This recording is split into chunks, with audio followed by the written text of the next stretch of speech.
देख रहे हैं इंडिया न्यूज, मैं हूं कविता सिंह। नमस्कार। इस खास पेशकश में आपका स्वागत है। चीन अब भारत पर चूहे की तरह चुपके से हमले की प्लानिंग कर रहा है।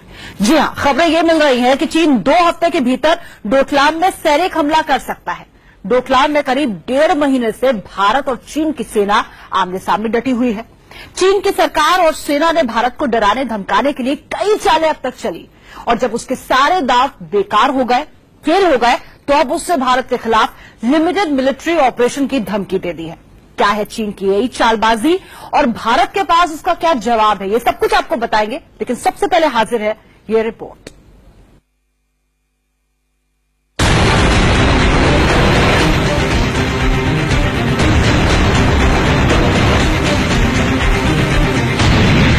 धोखेबाज चीन ने फिर दी गीदड़ भभकी।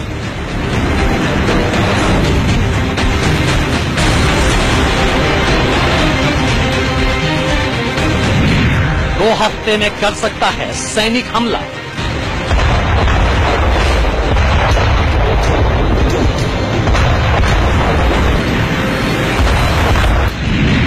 डोकलाम में जंग के लिए तैयार ड्रैगन।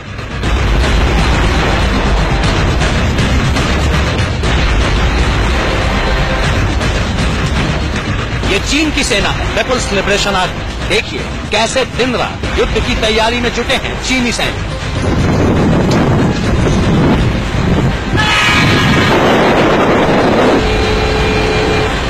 जी हां, चीन की चालबाज सेना हिंदुस्तान के खिलाफ जंग की साजिश में जुट गई। इरादा है धोखे से डोकलाम में हमला करने की।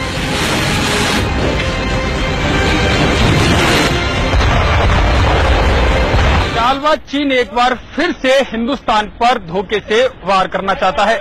चीन आमने सामने की जंग नहीं चाहता, बल्कि चुपके से पीठ पर चिराग घोंपने की साजिश रच रहा है।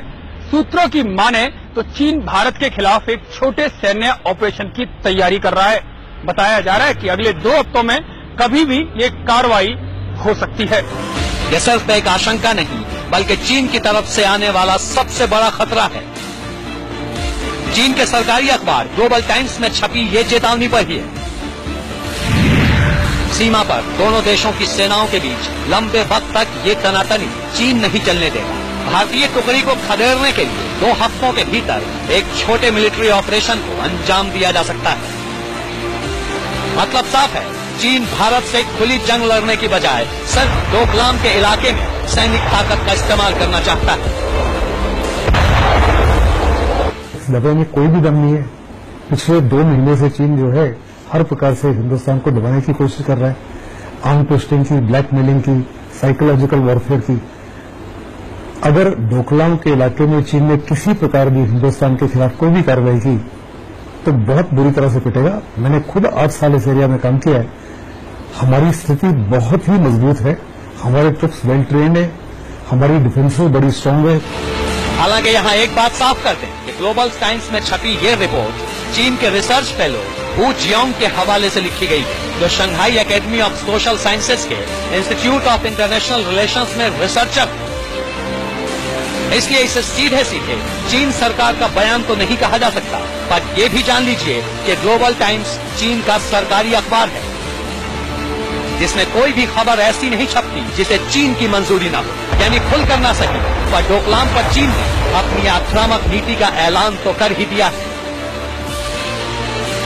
ग्लोबल टाइम्स में छपी खबर को इसलिए भी नजरअंदाज नहीं किया जा सकता क्योंकि तिब्बत में लगातार चीन सैन्य को बढ़ावा दे रहा है। जी हाँ, चीनी सैनिक लगातार तिब्बत में बढ़ रहे हैं। गोला बारूद और वो चीज जो सैनिकों को जरूरत होती है युद्ध के लिए, वो तिब्बत में लाई जा रही है।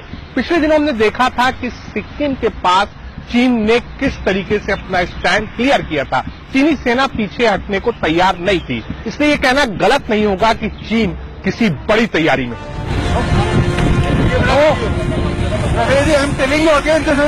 जी हाँ, सिक्किम बॉर्डर पर भारत से संग्राम करने की ठान चुका चीन पूरी प्लानिंग के साथ पूरे इलाके में अपनी सैन्य मौजूदगी बढ़ा रहा है। सिक्किम से सटे तिब्बत में चीन अपने 2 सबसे शक्तिशाली टैंक उतार चुका है।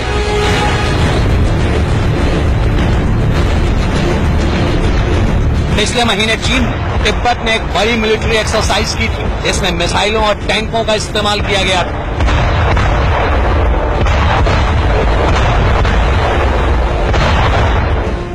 हाल ही में पीपुल्स लिबरेशन आर्मी की सालगिरह पर भी चीन ने जमीनी और हवाई ताकत दोनों की जमकर नुमाइश की थी।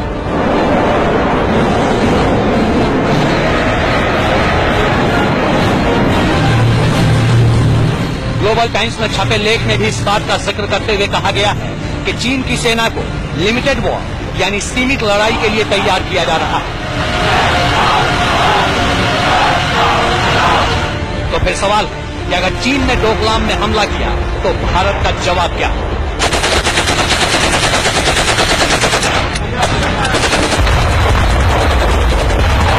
हम तो एक पीस लविंग नेशन है। साफ तौर पे हम कह रहे हैं हम युद्ध नहीं चाहते। हर मसले का हल जो है डायलॉग है। अगर युद्ध भी होता है छोटा या बड़ा, उसके बाद भी उस इशू को, जो ट्राइजोल्यूशन के इशू को रिजॉल्व करने के लिए फिर भी बातचीत करनी है। अगर ना हमारे चाहते हुए भी चीन ने हमारे ऊपर युद्ध थोपा तो उसका परिणाम क्या हुआ वो चीन को खुद समझते हैं। जानकारों की माने तो चीन के खतरे को देखते हुए सिक्किम समेत पूरे नॉर्थ ईस्ट बॉर्डर पर भारत पूरी तरह तैयार है। खासकर डोकलाम विवाद के बाद इस पूरे इलाके में सेना और सैन्य साजो सामान की तैनाती और बढ़ा दी गई है। कैसी है भारत की सैनिक तैयारी, दिखाएंगे आपको। और उससे पहले ये जानना जरूरी है कि चीन की इस ताजा धमकी के मायने क्या है। क्या वो वाकई भारत से जंग चाहता है या फिर भारत पर दबाव बनाने की कोई नई साजिश है? चीन की सरकार और सेना डोकलाम को लेकर कई बार भारत को जंग की धमकी दे चुके हैं। चीन की सरकारी मीडिया ने तो शुरू से ही भारत के खिलाफ मोर्चा खोल रखा है। भारत पर दबाव बनाने के लिए चीन ने कश्मीर में दखल की धमकी भी दे डाली है। लेकिन जो बादल गरजते हैं वो बरसते नहीं हैं।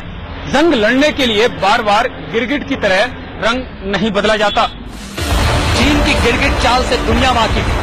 न तो उसकी जुबान पर भरोसा किया जा सकता है और न ही उसके दावे पर क्योंकि मसला देश की सुरक्षा का है, भारत की संप्रभुता का है। इसलिए चीन की चाल को ठीक से समझने की जरूरत है।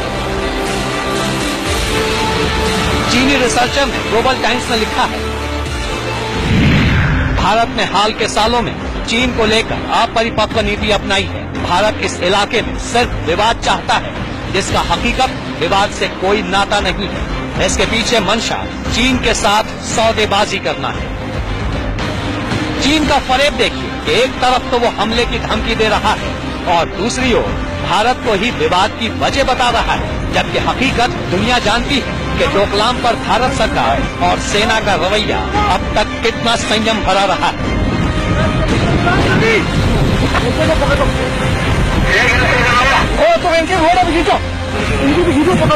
डोकलाम के मुद्दे पर भारत ने अपना रुख साफ कर दिया है। भारत चाहता है कि अगर डोकलाम से चीनी सेना वापस चली जाए तो भारतीय सेना भी वापस हो जाएगी, लेकिन जिद्दी चीन मानने को तैयार नहीं है। हाल ही के दिनों में एनएसए अजीत डोभाल ने भी बातचीत करी थी, लेकिन कोई सकारात्मक नतीजा नहीं निकला था। सुषमा स्वराज साफ कर चुकी हैं कि किसी भी तरीके से भारत नहीं झुकेगा। लेकिन ये भी सच है कि शांति बहाली की उम्मीद उसी से की जा सकती है जो इसका मतलब समझता हो। जिस तरह चीन बार बार जंग के लिए जुबानी तीर चला रहा है, उससे साफ है कि वो दोस्ती के लायक ही नहीं। और अगर इस दगाबाज पड़ोसी ने सेना का इस्तेमाल किया तो हिंदुस्तान का जवाब उसे हाथों हाथ मिल जाएगा।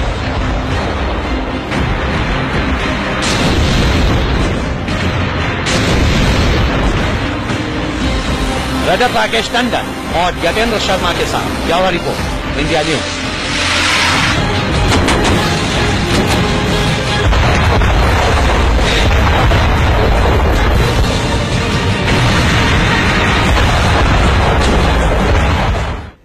तो चीन के चूहे अटैक के बारे में हमने आपको बताया। वैसे आपको याद दिला दें, हाल ही में अमेरिकन फॉरेन पॉलिसी काउंसिल ने भी कहा था कि डोकलाम मुद्दे पर भारत और चीन के बीच आमने सामने की जंग हो सकती है।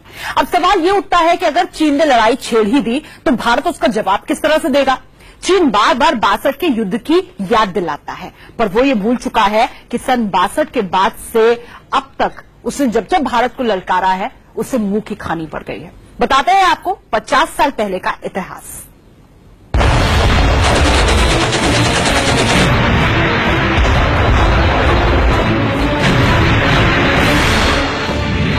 तुमने एक बार हमसे जंग जीती,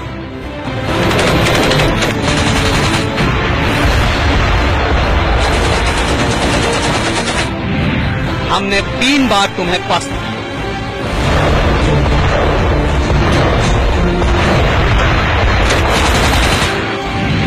तुमने धोखे से हमारी जमीन छीनी।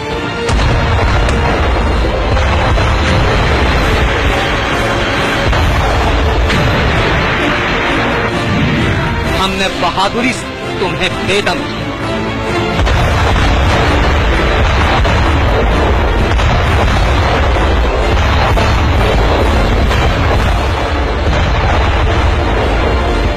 जब कभी भारत चीन रिश्ते की बात होती है तो जहन में सन 62 की वो जंग पहुंच जाती है जिसमें भारत को चीन से हार का सामना करना पड़ा था।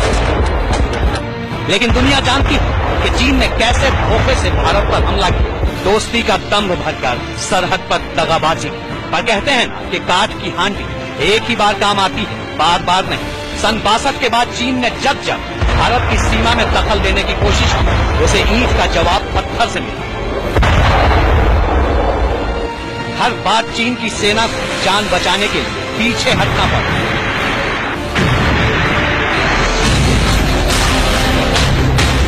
62 की जंग जीतने के बाद चीन ताकत के नशे में इतना बौरा गया कि उसने 5 साल बाद फिर से भारत की ओर कदम बढ़ाए, पर इस बार उसे लेने के देने पड़ गए। हमारे जाबाज जवानों ने चीनी सैनिकों को ऐसा सबक सिखाया जिसकी उन्हें सपने में भी उम्मीद नहीं थी।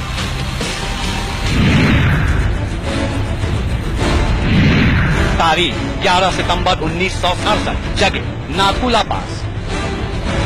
यही वो तारीख जब नाथुला दर्रे के पास चीन और भारत के सैनिकों के बीच जबरदस्त मुठभेड़ हुई।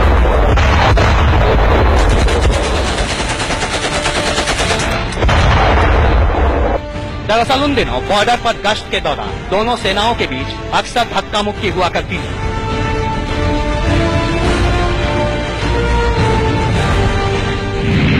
लिहाजा भारत ने नाथुला दर्रे से सेबुला के बीच बारबंदी का फैसला किया ताकि चीनी सैनिकों की हिमाकत पर लगाम लगाई जा सके, और यही बात चीन को बुरी तरह अखर गई। नाथुला दर्रे पर बार बार चीनी सैनिकों से हो रही झड़प के बाद भारतीय सेना ने नाथुला से सेबुला तक तारबंदी बिछाने का फैसला लिया। जैसे ही तारबंदी बिछाने का काम शुरू हुआ, चीनी सैनिकों ने इस पे ऐतराज जताया। पहले तो चीनी सैनिक अपने बंकरों में वापस चले गए, मगर वहां जाकर लाइट मशीन गन से उन्होंने अचानक भारतीय सेना पर गोलीबारी शुरू कर दी। अचानक हुए इस हमले के लिए भारतीय सैनिक तैयार नहीं थे, जिसके चलते शुरुआत में उन्हें इसका नुकसान उठाना पड़ा।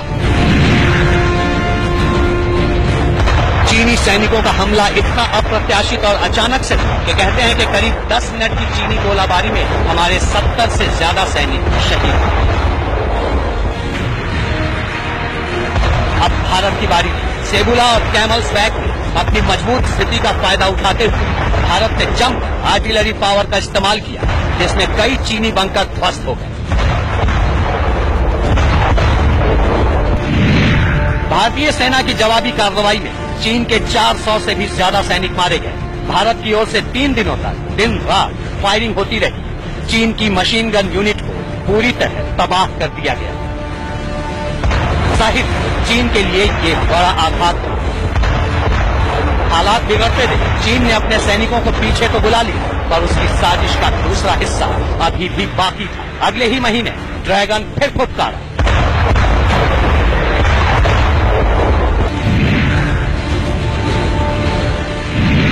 तारीख 1 अक्टूबर 1967, जगह चोला पास।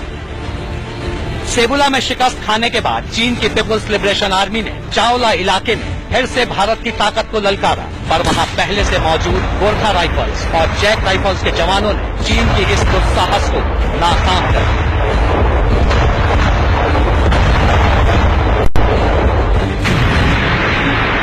दरअसल सर्दियां शुरू हो जाते ही भारतीय फौज 13,000 फीट की ऊंचाई पर बनी अपनी चोला की चौकियों को खाली कर नीचे आ जाती थी, और एक बार फिर जब गर्मी शुरू होती थी तो उन चौकियों पर जाकर बैठ जाती थी।